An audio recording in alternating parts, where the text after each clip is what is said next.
amigo, tudo bem?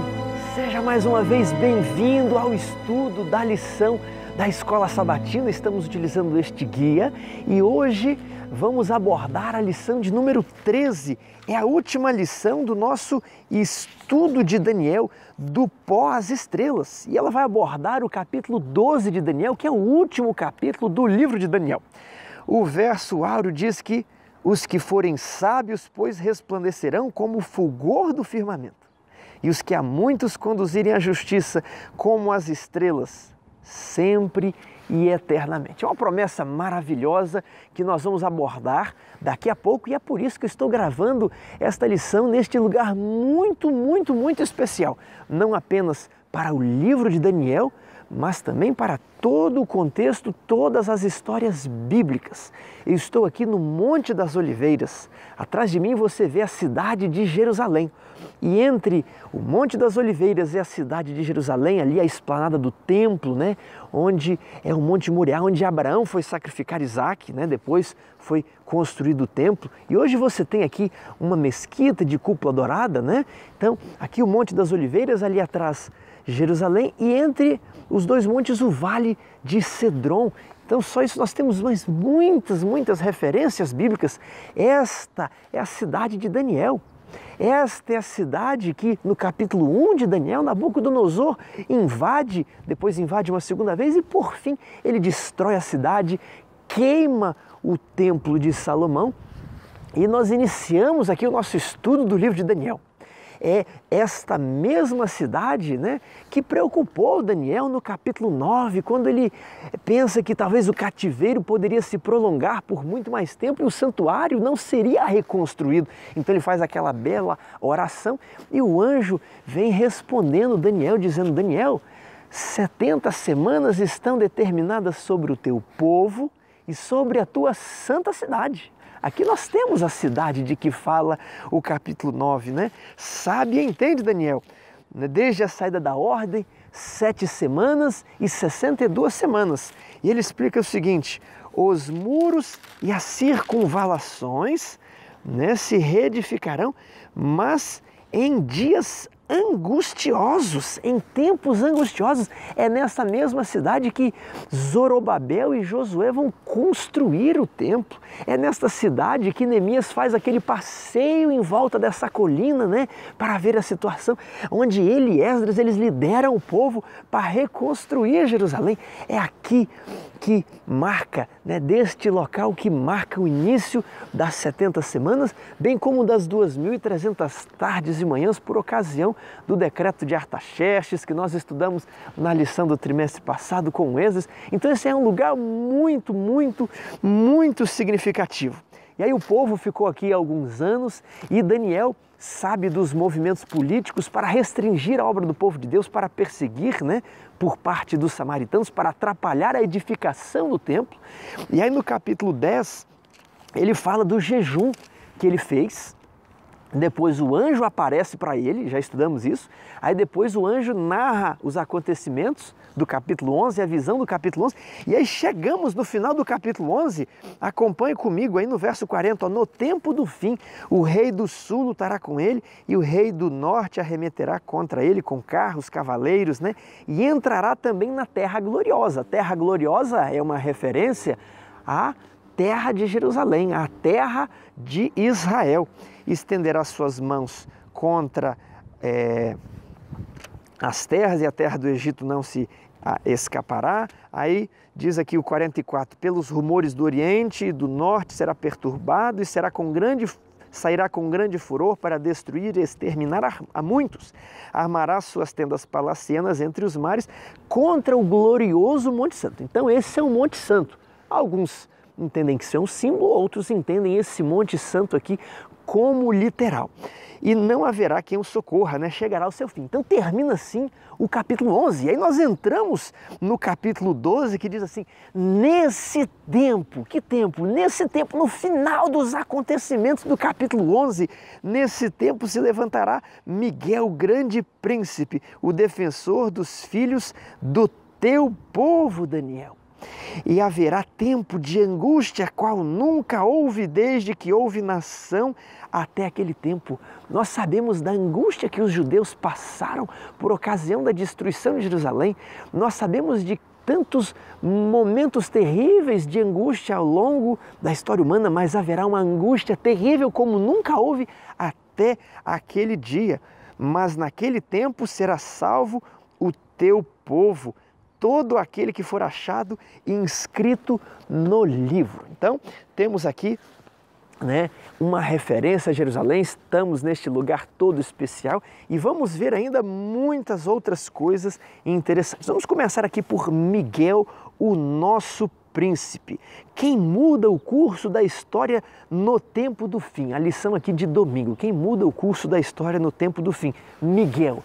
Porque está ali o rei do norte batalhando contra o rei do sul. Alguns entendem um outro personagem, mas isso aqui nós estamos no tempo do fim, ou seja, a partir de 1798. Tiago, como você chega nessa data?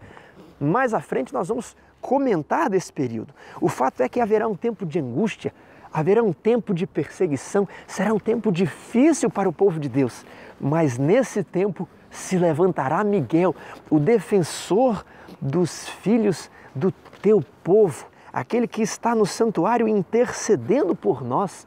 Ele é o nosso mediador, ele é o nosso defensor. E a lição narra aqui dois aspectos de se levantar, que é um aspecto militar. Eu levanto e tomo uma decisão, eu levanto e vou liderar o meu exército para defender os filhos do teu povo. E também tem um aspecto judicial, um aspecto de o juízo que é iniciado aqui para julgar, para condenar os que estão perseguindo o teu povo. Na parte de segunda-feira, inscrito no livro, Daniel 12:1 fala sobre todo aquele que for achado inscrito no livro. O que isso significa? E o autor aqui, ele vai descrever um pouco do juízo investigativo, aquele juízo que nós vimos lá no capítulo 7, aquele juízo onde o tribunal se assenta e abriram-se os livros. Então o autor fala um pouco desses livros, aquele tribunal que vai tirar o poder dos animais, o poder do chifre e que vai condenar o chifre no capítulo 8 que perseguiu o povo santo. Então isso aqui nós já estudamos e seria necessário talvez uma semana para estudar a questão do juízo. Mas o que é importante você entender aqui? Só será defendido aquele que tiver o nome inscrito no livro. Tiago, e aquele que não tiver o nome inscrito no livro da vida? Esse terá a sua sorte com os ímpios. Não haverá parte da salvação para os que não têm o nome inscrito no livro. E aqui ele fala sobre o livro da vida e um outro livro, o livro memorial, que está lá no livro de Malaquias. Havia um livro memorial na presença de Deus, onde estavam escritas as obras dos santos, um banco de dados. E há também o registro dos pecados. Isaías fala, estão escritas diante de mim as vossas iniquidades. Então existem esses registros no céu. Isso aqui será aberto, assentou-se o tribunal e abriram-se os livros. Então, quem tem o nome inscrito no livro da vida, todo aquele que professa o nome de Cristo, todo aquele que se entregar ao Evangelho, todo aquele que talvez não conheceu a Cristo, mas ele fez o bem de acordo com o que ele conheceu, de acordo com a sua consciência, de acordo com a influência do Espírito Santo, de acordo com a luz que ele possuía, ele foi fiel. Ele aceitou o chamado do Espírito Santo, ele tem o nome escrito no livro da vida. Tem uma vida de pecados, mas ele atendeu o chamado, o nome dele é escrito no livro da vida. Então nós temos os apóstolos, Pedro, Tiago, João, Paulo, Abraão, Noé, Moisés. E nós temos também Judas. Judas teve o seu nome escrito no livro da vida. A pergunta é, o nome de Judas permanecerá para sempre no livro da vida? Essa aqui é a pergunta. Então lá em Êxodo 32, Moisés fala assim, risca-me do teu livro. E Deus fala assim, olha, eu vou riscar do meu livro aquele que pecar contra mim. Então como é que funciona o juízo? Você, quando aceita Cristo, os seus pecados são perdoados e o seu nome é imediatamente inscrito no livro da vida. Sim, nosso nome é inscrito nos livros do céu. Só que a partir de agora você entra num período de prova. Deus quer testar se você realmente se arrependeu de coração. E então os seus registros, né, estão ali no livro memorial, os registros de pecado. E por ocasião do juízo esses registros vão ser abertos. Você está entendendo? Então vamos ver, olha, ele recebeu, né, a salvação, o nome dele está aqui no livro da vida. E o que ele fez? Olha, ele realmente, cada dia era um dia de crescimento, ele ia conhecendo um novo mandamento, ia praticando, a luz ia aumentando na vida dele e ele ia avançando, né? Então, ele foi abandonando as obras do velho homem e foi praticando as obras do novo homem, criado em justiça e retidão procedentes da verdade. Então, o perdão dele é confirmado, sim, ele realmente se arrependeu de coração. Mas as pessoas que tiveram o seu nome escrito no livro da vida, como Judas, aceitou Jesus, né? Esteve com Jesus, mas as suas obras, elas negaram a Jesus.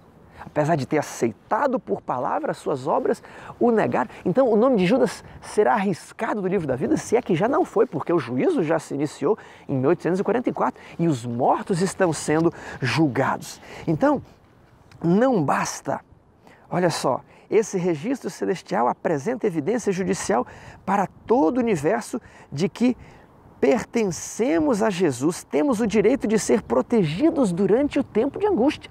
Agora, quem simplesmente tem uma forma de religião, não bastava, Jeremias disse, né, dizer templo do Senhor, templo do Senhor, templo do Senhor é este. Está aí atrás, o templo foi destruído, bem como aqueles que confiavam apenas em rituais externos de religião, apenas em formas cerimoniais. Então muitos cristãos que estão apenas indo aos cultos, indo na igreja, eles acham que o fato de pertencer a uma igreja os faz merecedores do céu, que têm direito, mas não esse o fato. O fato é de que precisamos ter uma vida de justiça de acordo com a lei de Deus. Por isso em Apocalipse temos a fé em Jesus e os mandamentos de Deus. Então nós temos uma salvação no primeiro momento e no segundo momento as nossas obras são analisadas. As obras não nos merecem ao céu, as obras não nos fazem entrar no céu, mas elas nos tiram do céu. Entendeu? Então somos salvos pela fé, mas julgados pelas obras. E Miguel só defenderá aquele que tiver o seu nome inscrito no livro. Por quê? Porque quando termina o juízo, os nomes dos infiéis são riscados dos livros da vida. Né? Aqueles personagens bíblicos infiéis terão seus nomes riscados do livro da vida. E Miguel só defenderá aqueles que têm o nome no livro da vida. Agora vamos aqui para a parte de terça-feira, a ressurreição. Eu não sei se você já notou, o sol está saindo, está brilhando aqui essas pedras que estão atrás de mim. Eu estou dentro de um cemitério. Talvez é o maior cemitério aqui em Israel, no Monte das Oliveiras. Centenas de milhares de judeus estão enterrados aqui.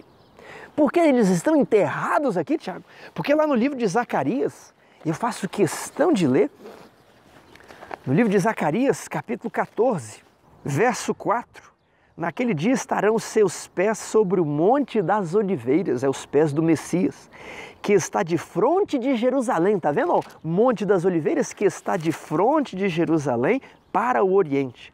O Monte das Oliveiras será fendido ao meio para o Oriente, para o Ocidente, haverá um vale muito grande. Metade do monte se apartará para o norte, outra metade para o sul. E nós entendemos que a Nova Jerusalém vai se encaixar aqui. Mas o que eles entendem é que haverá uma ressurreição e o Messias virá aqui quando os seus pés tocarem este monte, e eles querem estar bem ao lado do Messias. Então, ao longo dos séculos, desde a época dos reis, eles foram enterrados por aqui. Ok? E em Daniel, agora vamos para o verso 3, vamos ver o que o nosso capítulo de estudo, ele está falando sobre ressurreição. Daniel 12, 2, verso 2. Muitos dos que dormem no pó da terra ressuscitarão, uns para a vida eterna e outros para vergonha e horror. Então aqui há uma promessa de ressurreição para os que estão no pó da terra. Agora, Tiago, para alguns ou para todos? Olha, aqui diz muitos. Mas muitos são todos ou são alguns? Muitos não são todos, muitos são alguns, ok? Alguns não quer dizer que são poucos, mas quer dizer que não são todos, entendeu? Alguns ressuscitarão. Tiago, mas não é dito que todos vão ressuscitar? Lá em João, capítulo 5, verso 28, vamos abrir aqui, ó, João capítulo 5, verso 28, vamos ver as palavras de Jesus. Não vos maravilheis disto, porque vem a hora em que todos os que se acham nos túmulos ouvirão a sua voz e sairão. Os que tiverem feito bem para a ressurreição da vida e os que tiverem praticado o mal para a ressurreição do juízo. Tiago, então são alguns, são muitos ou são todos, né? São alguns ou são todos? Lá em Daniel diz que são alguns ressuscitarão. E aqui diz que são todos. Primeiro ponto, há uma diferença aqui de ressurreições. Aqui em João nós estamos falando da primeira ressurreição que acontece depois da volta de Jesus. Jesus desce do céu, né? E fala, vós que dormis no pó da terra, levantai, não é? E após o milênio, quando ele vem, né, outra vez com a Nova Jerusalém, com todos os santos, os ímpios também ressuscitam para receber o seu castigo. Mas, lá em Daniel 12, não é isso que está dizendo. Veja aqui, Daniel 12, 2. Muitos dos que dormem no pó da terra ressuscitarão. Então aqui diz que todos. Aqui em Daniel 12, uns para a vida eterna e outros para a vergonha e horror. Então aqui fala de uma ressurreição e você tem pessoas com dois destinos. Já em João nós temos duas ressurreições e pessoas com dois destinos, um em cada grupo, em cada ressurreição. Então veja aqui, vou ler de novo, João 5, 28. Não vos maravilheis, porque vem a hora em que todos os que se acham nos túmulos ouvirão a sua voz e sairão. Os que tiverem feito bem para a ressurreição da vida. Então, ó, ressurreição da vida. E os que tiverem praticado mal para a ressurreição do juízo. Ressurreição da vida antes do milênio, ressurreição do juízo após o milênio. Só que aqui fala de um grupo que vai ressuscitar, muitos. E vão ressuscitar pessoas boas e pessoas más. Tiago, como entender isso? Vamos ler um outro texto aqui. É a Bíblia explicando a Bíblia. 1 Tessalonicenses 4, 16 a 18. Porquanto o Senhor mesmo, dada a sua palavra de ordem, ouvida a voz do arcanjo e ressoada a trombeta de Deus, descerá dos céus e os mortos em Cristo ressuscitarão primeiro. Depois nós, os vivos que ficarmos, seremos arrebatados juntamente com eles entre as nuvens para o encontro do Senhor nos ares. Assim estaremos para sempre com o Senhor. Então aqui nós temos a primeira ressurreição. Consolai-vos, pois, uns aos outros com essas palavras. Depois que se completarem os 1000 anos, lá em Apocalipse 20, verso 7, nós temos a segunda ressurreição. Agora, quando vamos para Apocalipse, né, capítulo 1, verso 7, nós vemos uma outra ressurreição, né, que não se encaixa nesses versos que nós lemos. Está aqui, ó. Eis que vem com as nuvens e todo olho verá, até quantos o transpassaram. Então as pessoas que mataram a Jesus, as pessoas que estavam envolvidas na morte de Jesus, Anás, Caifás, soldados, eles vão ressuscitar antes da volta de Jesus. Para quê? Para ver o Filho do Homem, à destra do Todo-Poderoso, vindo com todos os anjos do céu, para saber com quem eles estavam lidando e quão cruel eles foram com aquela pessoa inocente. Então nós temos aqui todos que os transpassaram, né? Os ímpios vão ressuscitar após o milênio, mas esses aqui estão ressuscitando antes da volta de Jesus. Então, trata-se de uma ressurreição diferente. Agora, nós temos também em Mateus 26, verso 64, respondeu-lhe Jesus, tu o disseste, entretanto eu vos declaro que desde agora vereis o Filho do Homem assentado à direita do Todo-Poderoso, vindo sobre as nuvens do céu. Então, você tem outras referências bíblicas de pessoas más, que serão condenadas, mas que ressuscitam antes da volta de Jesus para ver Jesus voltar. Então essas pessoas vão tomar parte na ressurreição especial que Daniel está falando no capítulo 12, verso 2. Assim como um grupo especial de pessoas que vão ressuscitar também, bons e ímpios. Quem são eles? Vou continuar. Então só faço a menção de que estamos aqui dentro de um cemitério de pessoas que morreram aguardando a aparição do Messias. Os que foram injustos, que estão enterrados aqui, eles vão ressuscitar depois que o Messias chegar. Mas há um grupo na Bíblia que vai ressuscitar antes. Nós já vimos, são aqueles que crucificaram a Jesus, mas há um grupo bom. Quem são eles? Vamos continuar a nossa leitura de Daniel capítulo 12, verso 3. Os que forem, pois, sábios, pois resplandecerão como o fulgor do firmamento, e os que a muitos conduzirem à justiça como as estrelas, sempre eternamente. Nós estamos aqui pela manhã, o sol está surgindo, e imagino que ao ele brilhar aqui nessas pedras, elas estão ficando bem claras no vídeo, né? Estão ficando com uma exposição alta e por isso estão ficando reluzentes. E aqui tem a ideia de que aqueles que são fiéis, eles não vão ficar nos túmulos que estão à minha volta, mas eles serão ressuscitados e reinarão com Cristo por toda a eternidade. Eles vão brilhar como o sol, eles vão brilhar como as estrelas. Que promessa maravilhosa! Depois de tanta perseguição, depois de uma vida onde somos amaldiçoados, dizendo: tu és pó e ao pó tornarás, existe a promessa de que aqueles que estão na terra do pó vão ressurgir e vão brilhar como as estrelas. Você quer participar disso, meu amigo? Então, continue estudando a Bíblia, tome a sua decisão. Prepare-se porque Jesus está voltando. Olhe todos esses sinais, olhe como está o mundo, olhe essa epidemia. Jesus está voltando. Todos os sinais descritos na Bíblia se cumprirão. Tu, porém, Daniel, encerra as palavras e sela o livro até o tempo do fim. Muitos o esquadriarão e o saber se multiplicará. Daniel deveria selar, trancar o livro. Mas nós entendemos parte do livro. Ali está descrito quem é o príncipe da Grécia, quem o bode peludo é o rei da Grécia. Então nós sabemos, essa parte do livro ela não está trancada. Mas após a morte do ungido do Messias, está tudo selado. Tanto é que nem sabemos qual o evento que encerra as 70 semanas. Hoje nós entendemos que seja a morte de Estevão, mas aqui não está dito qual é o evento. Então, a parte após a vinda do Messias, ela está trancada, ela está selada. E aqui diz que muitos esquadrinharão esse livro após o tempo do fim, após 1798, e o saber se multiplicará. Qual o saber? O saber sobre o livro. Nós temos vários expositores. Isaac Newton, sim, o cientista matemático Isaac Newton, ele escreveu um livro sobre Daniel. Nós temos Manuel Lacunza, nós temos Joseph Wolff, nós temos Guilherme Miller, e aí começa um movimento maravilhoso nos Estados Unidos com um retorno ao estudo das profecias de Daniel e Apocalipse.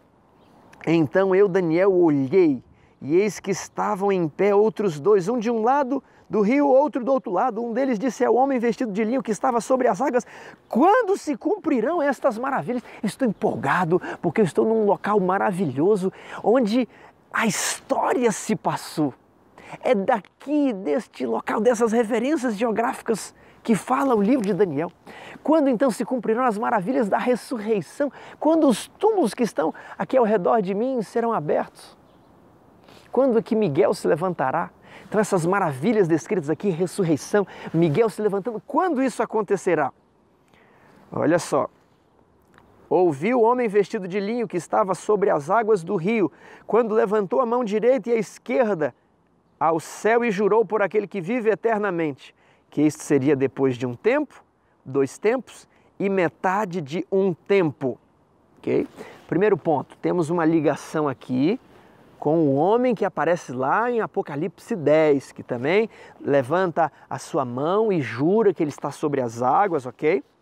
E aqui temos um tempo, 2 tempos e metade de um tempo. Já vimos esse período que o chifre pequeno pôde perseguir o povo santo. E olha só, que seria por um tempo, 2 tempos e metade de um tempo, quando se acabar a destruição do poder do povo santo.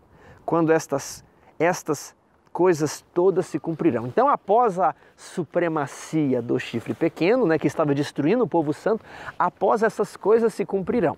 Então, após o período de um tempo, 2 tempos, metade de um tempo, que quando olhamos as passagens correlatas em Apocalipse, que a lição colocou aqui na parte de quinta-feira, né?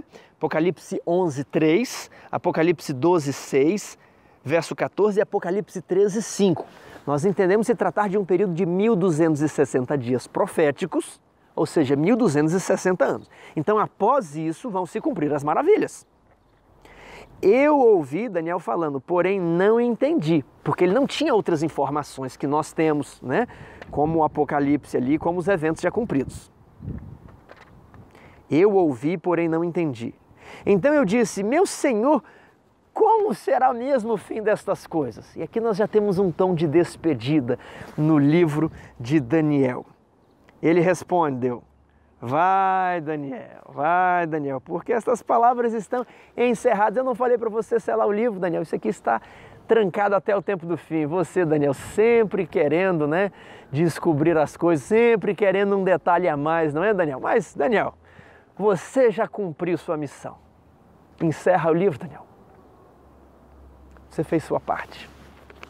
E olha que palavras emocionantes nós encontramos aqui. Muitos serão purificados, embranquecidos e provados, mas os perversos procederão perversamente. E nenhum deles entenderá, mas os sábios entenderão. Depois do tempo em que o sacrifício diário for tirado e posta a abominação desoladora, haverá ainda 1290 dias. Bem-aventurado o que espera e chega até 1335 dias.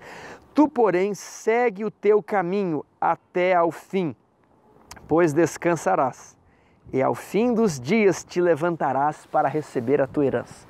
Quando é que Daniel vai se levantar? Na primeira ressurreição, ok? Ao fim dos dias. Essa é a ressurreição de João capítulo 5, verso 28, né? De 1 Tessalonicenses 4,16, ok? Daniel vai se levantar para receber a sua coroa de glória. Daniel sairá da sepultura para brilhar como as estrelas, sempre e eternamente. Mas nós precisamos entender estes 3 períodos de tempo aqui. Olha, vai Daniel, porque estas palavras estão encerradas e seladas até o tempo do fim. Mas depois do tempo do fim, todas estas maravilhas se cumprirão. Então entendemos que o tempo do fim está conectado a um tempo, 2 tempos e metade de um tempo. É esse capítulo aqui de Daniel 12 que nos dá a data de 1798 para tempo do fim. E tempo do fim aparece aqui no capítulo 11, verso 40. No tempo do fim, né, o rei do sul lutará com ele, o rei do norte também, Miguel se levantando, todas essas maravilhas se cumprirão. É Daniel 12 que nos ajuda a calcular 1798. Como, Tiago? Eu sei que o chifre pequeno terá uma supremacia de 1260 dias proféticos, com a ajuda de Apocalipse e tudo mais. Então, quando os Érulos caem em 493, depois os Vândalos em 534 e os Ostrogodos em 538, nós já vimos isso no estudo do capítulo 7, né? Os Ostrogodos recebem aquele golpe, estavam ali em volta de Roma, mas eles precisam se retirar, então eles sofrem um grande golpe ali. Inicia-se a supremacia papal, que termina em 1798 com o Papa Pio VI sendo preso, ok? Então, após esse período, é o tempo do fim, 1798. Agora, após esse período, essas maravilhas se cumprirão. Não logo após, mas após, no tempo do fim. Agora, tem outros 2 períodos, que é o período de 1260 dias e o período de 1335 dias. Como calcular isso aqui? Olha, a resposta vai estar no próprio verso. Depois do tempo em que o sacrifício diário for tirado, então não tem sacrifício diário aqui no hebraico, tem contínuo, tamid. Depois do tempo em que o tamid for tirado e posta a abominação desoladora, haverá ainda 1290 dias. 1290 dias. Haverá ainda 1290 dias. Então, qual que é o critério aqui? Quando o contínuo é retirado e posta a abominação desoladora. Nós vimos nas lições passadas que existem duas posições sobre contínuo, lá no capítulo 8. Aqui entende que o contínuo é o contínuo sacrifício contínuo ministério de Cristo no santuário celestial, e outra que entende que o contínuo é o paganismo que imperava, né, no Mediterrâneo, não o paganismo da Índia, da China, esse não. O paganismo ali de onde os animais se levantam do grande mar, em volta do mar Mediterrâneo, onde existem os povos, multidões, nações e línguas ali, ok? Então, um entende que o contínuo é o ministério de Cristo, outro que o contínuo é o paganismo que ali estava. O comentário bíblico adventista diz que aqueles que entendem o contínuo como o ministério de Cristo no santuário celestial não possuem uma resposta muito satisfatória, um critério para iniciar os 1260 dias. Por quê? Porque eles dizem que o papado obscureceu o ministério de Cristo no santuário celestial. Só que então o papado é posto e ao longo dos séculos ele vai obscurecendo o ministério de Cristo. Mas o texto diz que primeiro o contínuo é retirado para então ser posta a abominação desoladora, você entendeu? Um é retirado e depois a outra posta. O que a lição fez? A lição tentou mesclar os dois critérios. Eu queria esmiuçar esses dois, detalhar para que você entenda. Então, quem entende que o contínuo é o ministério de Cristo no santuário celestial terá dificuldade para estabelecer os 1260 anos. Agora, tem a outra posição que vem ali com Guilherme Miller, que foi repetida por Urias Smith, e que é uma outra posição dentro da Igreja Adventista que entende que o contínuo era o paganismo que existia na Europa e ele vai acabando e existe um tempo, né, um marco no tempo onde ele termina, que é o ano 508. Ok? Então, você viu que a lição coloca o 508, né, mas a lição também fala do ministério de Cristo. Ela mesclou as duas posições sobre o contínuo. Então, vamos aqui falar sobre a posição do ano 508. A lição colocou como a conversão de Clovis. Olha, essa data é contestada. Existem duas versões para a conversão de Clovis. Alguns, e a maioria, acha que foi em 496, né, na história ali dos francos. E existem outros documentos que dizem que foi em 508. E, Tiago, essa data é contestada? Como que eu vou dizer que a conversão de Clovis daria início ao período de 1260 dias? Se você entender que Clovis representava algo que é retirado para ser posta a abominação desoladora, o papado, que se iniciaria em 538. Então vamos entender aqui o que acontece. Quando os 3 chifres são quebrados, o papado ele não possui poder. Quem possui poder político e religioso, que quer exercer esse poder, é lá o Império Romano do Oriente, lá em Constantinopla. Ele até tenta interferir um pouco na Europa. Mas na Europa você tinha o poder político exercido pelas tribos bárbaras e o poder religioso exercido pelo bispo de Roma. Né? Então, o que tem de especial em 508, Tiago? Em 507 acontece a Batalha de Voely, onde o rei dos francos, Clovis, ele derrota os visigodos. E ele se coroa por causa dessa batalha em 508, e ele envia essa coroa para o Papa. Olha que interessante. E os historiadores dizem que, com base nessa tiara, nessa coroa que Clovis enviou para o Papa monta aí uma das suas primeiras tiaras, as tiaras papais. Então, nós temos Clovis, rei dos francos. Os francos dão origem a qual reino? França. Então, Clovis, rei dos francos, derrota os visigodos em 507. Em 508 ele envia a sua coroa para o Papa e fala assim: eu vou proteger você. Ele se converte à fé católica romana e ele enfrenta os arianos. Os visigodos eram arianos, eram os inimigos do Papa. Os cristãos eram perseguidos no norte da África. O Papa não tinha poder Por isso que a França é chamada de a filha primogênita do papado.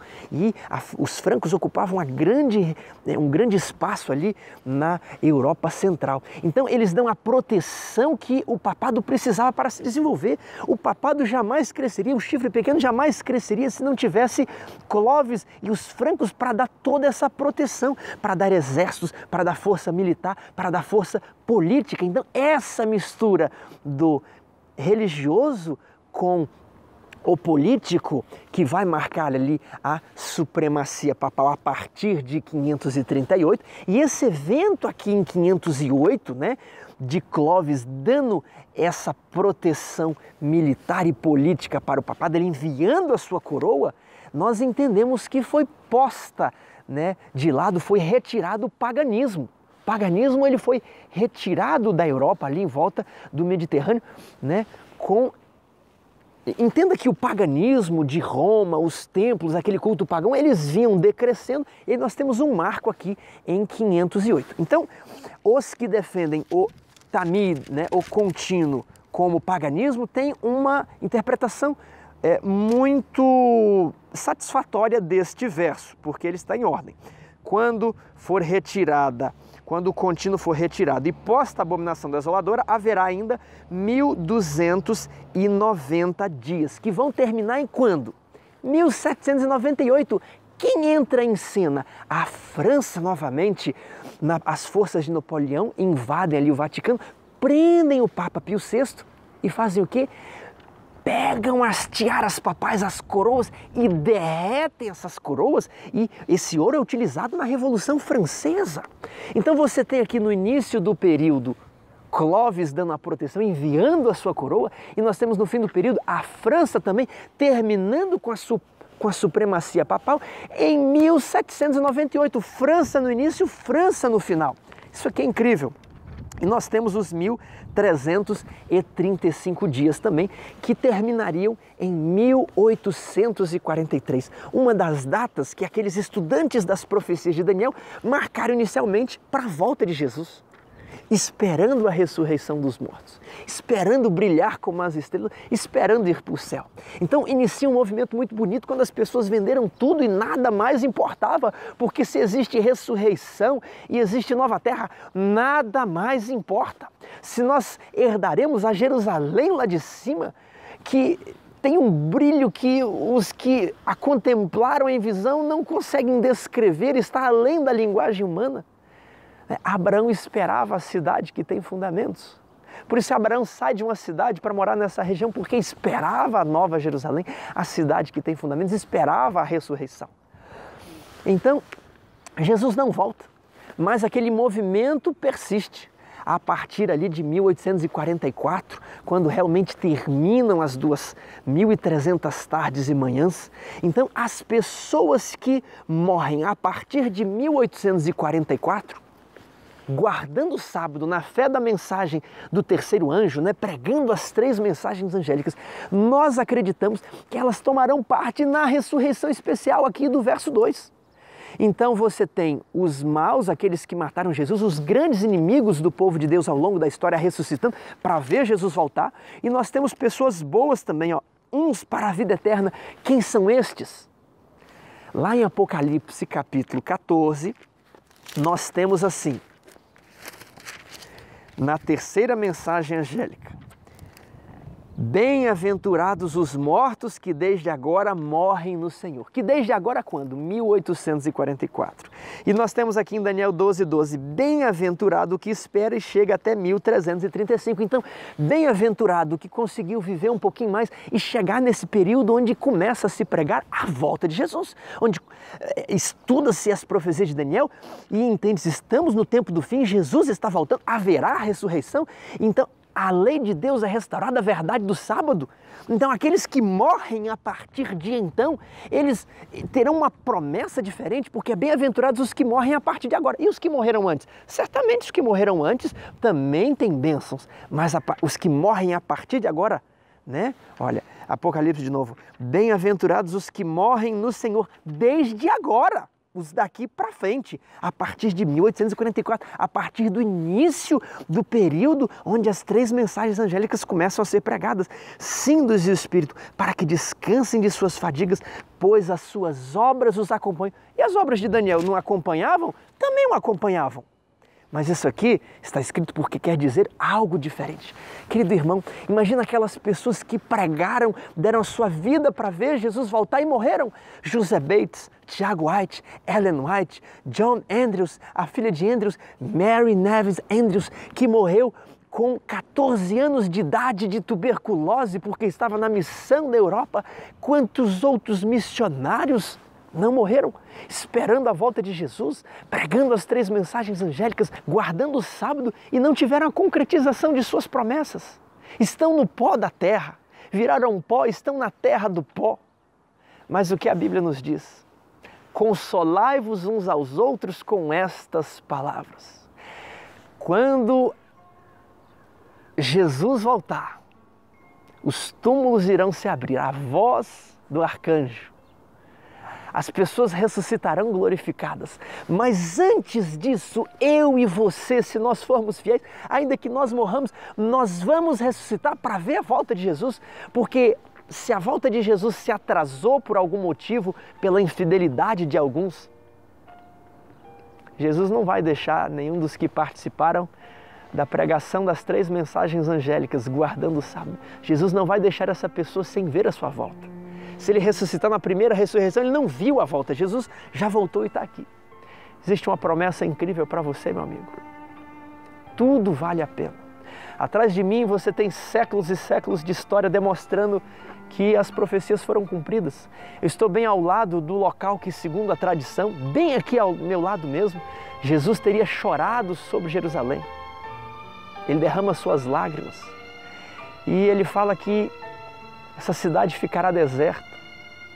Ele, em cima do burrinho, vê que as pessoas não estavam aceitando e o povo foi condenado.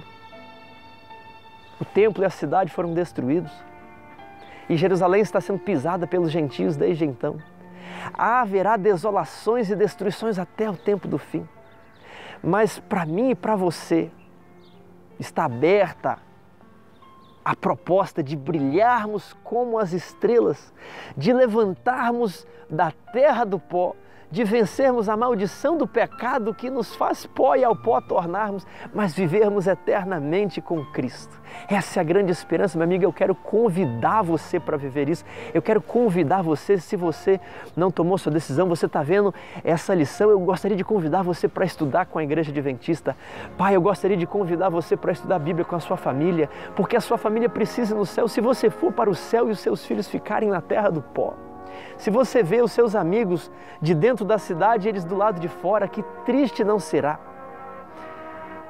Mas quão bom não será receber a promessa de vivermos eternamente na terra onde o sol nunca se apaga. Isso aqui é muito pouco.